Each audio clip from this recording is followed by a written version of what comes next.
I gotta see this. Without further ado, let's get it. In order to make America great and glorious again, I am tonight announcing my candidacy for President of the United States.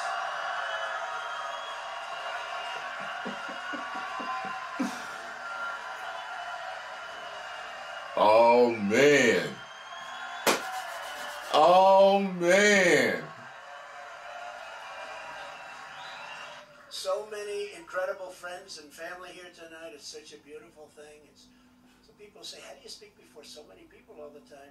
When there's love in the room, it's really easy. If you want to know that really... That's true. You ought to try it sometime. Together we will be taking on the most corrupt forces and entrenched interests imaginable. Our country is in a horrible state. We're in grave trouble.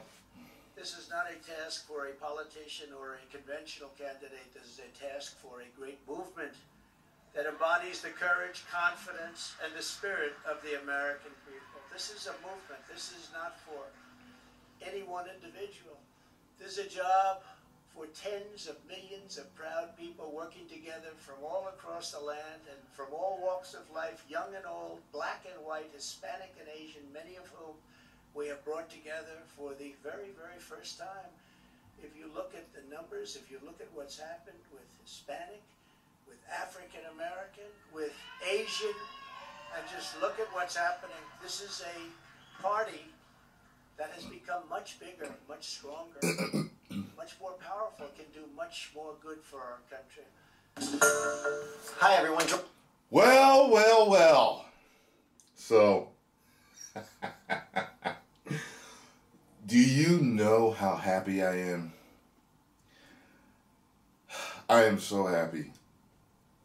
And some of you may be saying, why are you so happy? Some of you are thinking you know. But those that are for Trump and against Trump, if you've been watching me, you know why I am so happy. I was asked in an interview, I believe it was, if you could add 2 more presidents to Mount Rushmore, who would you put? Or the question was, if you could add 1 more, what would you put? And my answer, I can't remember. I think it was, if it was 2, because the interview was a while ago, but if it was 2, I said Obama, for obvious reasons. And I said Trump, because Trump is the funniest president of all times.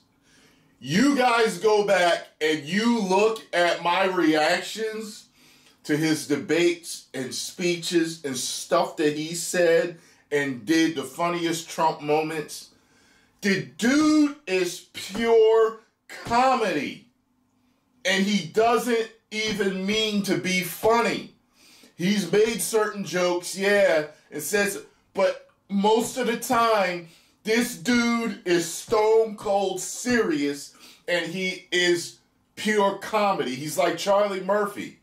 Charlie Murphy telling a story, not trying to be funny, was absolutely hilarious. That's what skyrocketed his fame. It was him telling that Rick James story, and he was serious.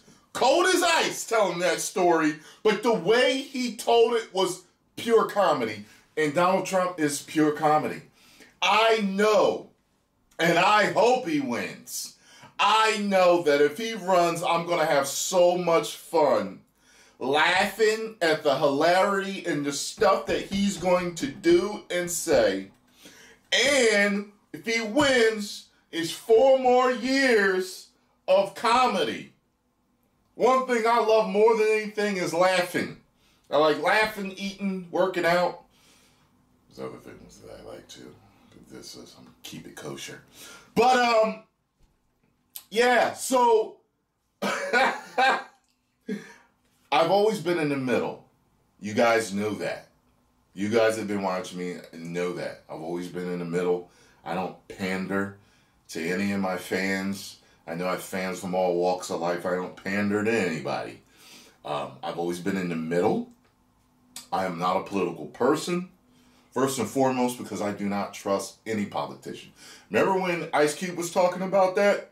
He said, first of all, I don't trust any politician. I don't either. I don't trust none, especially the bigger they get. Like, a lot of small town politicians sprinkled across the country, and you can trust them. I think they haven't gotten to a level to where the full corruption or power has, tainted them. But, there's a lot of moving parts to being in high political positions. And because there's a curtain over it, the veil isn't truly lifted. You don't know really what's going on, and I can't trust any politician. However, I've always told you guys that I see politics like a show, like it's literally theater. It is theater to get your vote. You know what I'm saying? So, he is the greatest, he is the greatest comedic performer in the presidency. I'm not calling him a clown. I don't think he's a clown. I think he is just so funny that, like presidents over the years, when you watch comedians make fun of presidents all the time. Joe is in the top 10 funniest presidents of all time, top 5, with some of the stuff he says and does, top 5.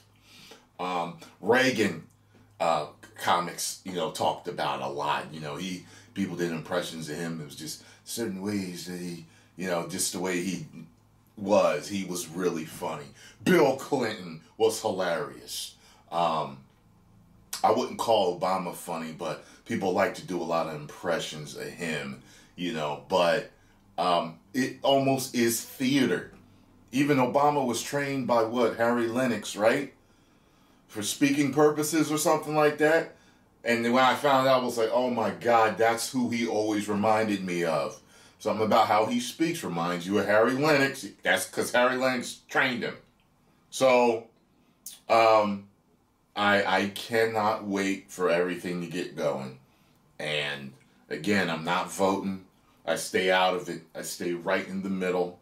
I do not trust politics. You guys do what you're going to do. I'm going to do what I'm going to do. And just react, laugh, make y'all laugh, and that's it, okay? I will continue to watch this media circus, because that's what it is, and the hilarity that it brings for the next few years. Post comments down below. Let me know what you all thought. And if you enjoyed my reaction, make sure you hit the like button, subscribe, and share. This is going to be huge. 10 million subscribers. Huge. It's really big. Great people. Almost at 2 million. 10 million's the goal. We can do it. Make Magnus channel 10 million again. 10 million subscribers.